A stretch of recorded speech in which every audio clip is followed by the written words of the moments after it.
Hey guys, we're going to use similarity now to find missing side lengths. The point here is that we know that these triangles are similar. So we're not being asked to determine if they're similar or not, but simply to find a side length given the fact we know there are. So we're going to use the rules of proportionality to do that. And so what we're going to start comparing are appropriate sides and finding scale factors and things like that. So we're going to set up our ratios in order to solve for the missing side for x.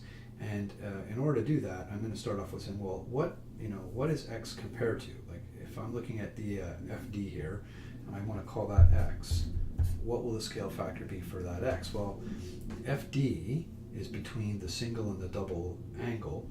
So between the single and the double angle is the 18. So x has to be in proportion to the 18. It's very important you identify which side is which on the triangles by using the angles.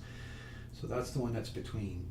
Now I have to pick a matched pair, a pair that I know from each triangle. And since I started with x over here, I'm going to start back with this triangle. And you can see that that 30 is opposite the single slash. Well, that's going to have to match up with the 24 over there.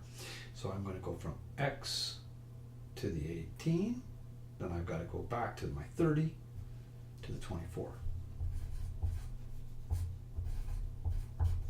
And when I do that, I'm going to do a quick cross multiplication. So x is going to be equal to,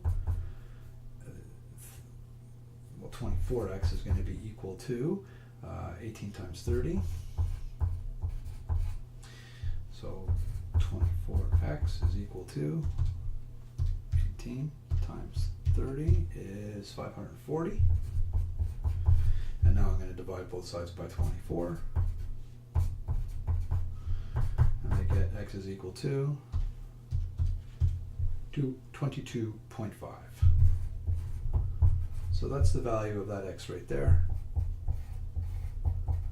X is equal to 22.5 units. Tricky thing is to make sure you set up the ratios properly. That's all you have to do with similarity and you'll be good every single time. Other thing here, just quickly on the cross multiplication, some people say, oh look, you just go 30 times 18 divided by 24. Yeah, that works, but look, it's exactly what I did. 30 times 18 and then I divided it by 24.